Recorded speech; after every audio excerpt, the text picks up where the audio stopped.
Makinig ka, Congressman Rat Tolpo. Listen to me and listen carefully. Mga kababayan, ito po ang banat ni Bin Tolpo sa kanyang pamangkin na isang congressman dyan sa inyo sa Quezon City. Quezon City District 2. Mga kababayan, dahil itong viral video ni Congressman Rat Tolpo, pamangkin ni Bitag, anak ni Senador Rapi Tulfo, pamangkin ni Senador Erwin Tulfo, anak ni Congressman Axia Esparteles Jocelyn Tulfo, at kaalyado ni Martin Romualdez. Binanatan, mga kababayan, ni Ben Tulfo yung kanyang pamangkin dahil ang gusto ni Ben Tulfo dito, mga kababayan, na wag siyang gumaya sa mga trapong politiko. Kasi po, mga kababayan, ganito, nag-viral po ang video ni Rat Tulfo, ni Congressman Rat Tulfo noong 2023 Desyembre sa Las Vegas, Nevada, kung saan tumutongga siya, mga kababayan, ng alak. Tapos pumipirma po siya ng cheque ng bill ng kanilang ginastos na higit kumulang 2 milyon ang ginastos nila. Pero, mga kababayan, ang binayad po doon, credit card po ni Rat Tulfo. Ibig sabihin, ganito talaga pala ito kayaman si Rat Tulfo. Hindi na tayo nagtataka, mga kababayan, kung bakit napakayaman nitong taong ito. Dahil pinanganak po ito, mayaman na talaga, mga kababayan.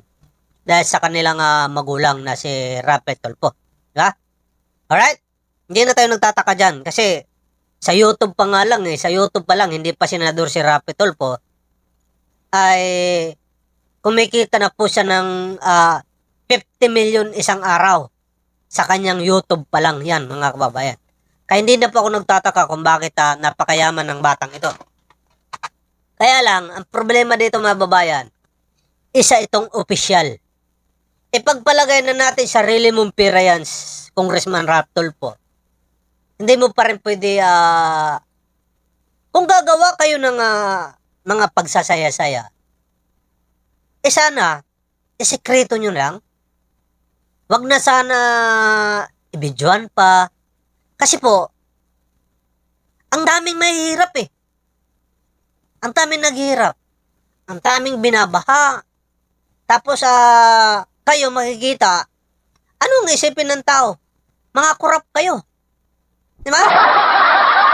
Diba, mga babayan? Kaya, dito, wala akong bilib dito kay kasi ito si Bitag, kasi kinaka-copyright ako. Wala akong ano dyan, parang feeling ko napakadamot niya. Kaya kinaka-copyright niya ako, no? Pero pag-usapan natin to. Pag-usapan natin to, itong sinasabi ni banat ni Bitag sa kanyang pamangkin na si Congressman Rat Tulfo.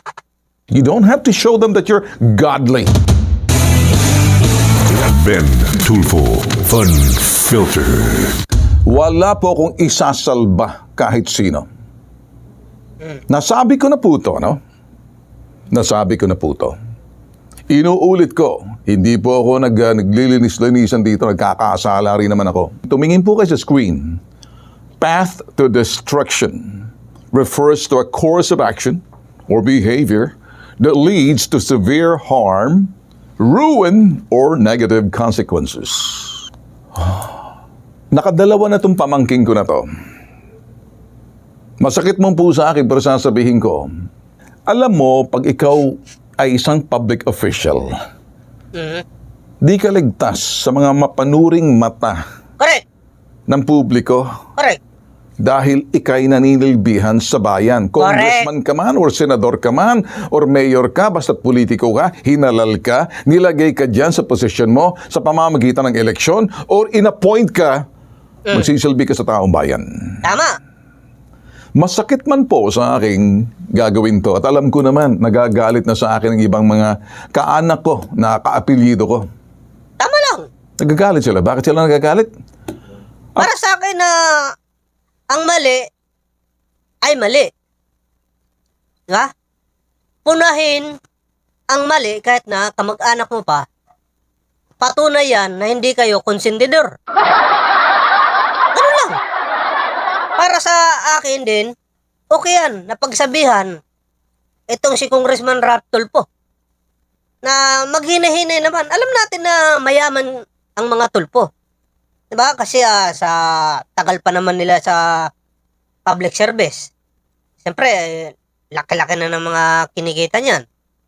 Alam natin yan. At siyempre, may mga negosyo mga yan. Pero, tama rin naman na baka po pwede maghina-hinay kayo. Kung gusto nyo magpabongga-bongga dyan, ay umalis kayo sa pagiging politiko. Kung yung presidente nga hindi nakakaligtas sa mga DDS, di ba? Malamang kayo rin hindi po pwede paligtasin dahil ang dami po mahihirap mga kababayan. Di ba? Ang dami po mahihirap. Diretso, ano?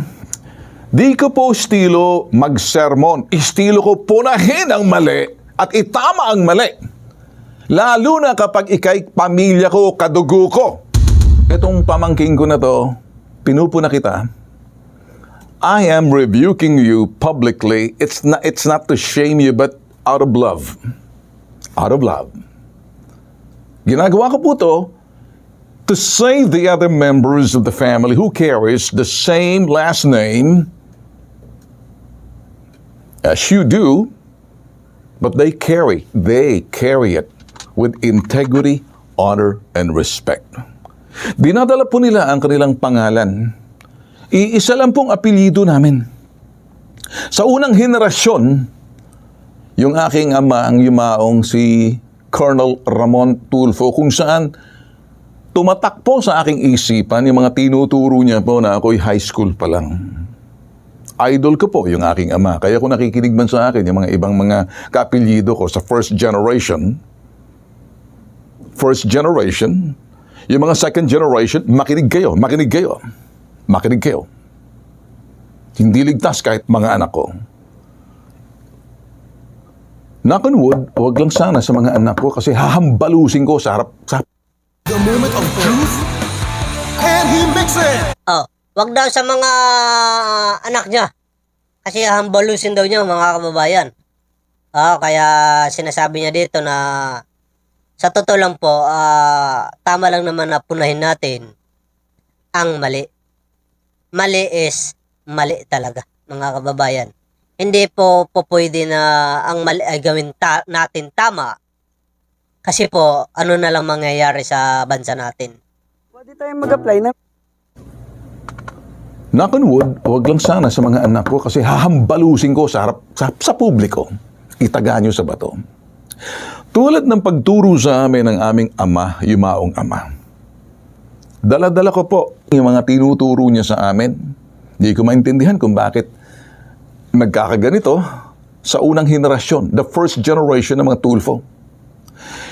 Kaya ko po ginagawa to para isalba po yung ibang mga kaapelyido na Tulfo sa unang henerasyon na anak ni Colonel Ramon Tulfo Sr. At yung aking yumaong ina, pareho na po, si Caridad Tishiba Tulfo. Kami po yung unang henerasyon at may mga susunod na henerasyon. Nakakalungkot. Kaya ko ginagawa to para isalba yung ibang nagdadala ng pangalan. Pero ang pagdala nila, nandoon yung sinasabing pagdala nilang integridad na may honor at paggalang doon sa pangalan. Nakakalungkot, yung apelyidong dinadala namin, sumasablay yung ilan. Nahihiya na po kami. Kaya ikaw, Ralph, Congressman Ralph, makinig ka. Makinig ka. Huwag mo nang dagdagan pa. Look me in the eye and listen carefully, listen closely. I care about you and I'm concerned about your tomorrow. Malayo pang mararating mo, iho.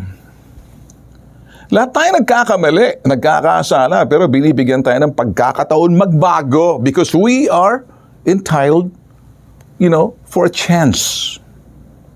Alam ko naman, humingi ka na ng public apology, but it comes with sincerity and accountability. Sana wag na maulit. Huwag kang gumaya sa mga trapo!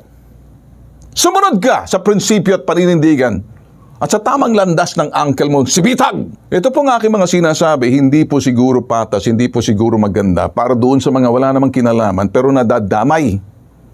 Bakit nadadamay? Hindi ko maintindihan. Siguro nagkukulang. Masakit man po sa akin, kumalat na sa social media. Alam ba naman pagdating dito, sasalba.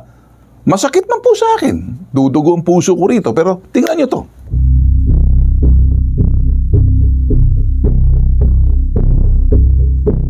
Yan. Yan po mga kababayan, yung trending na ginanap po ito mga babayan ayon dito sa video.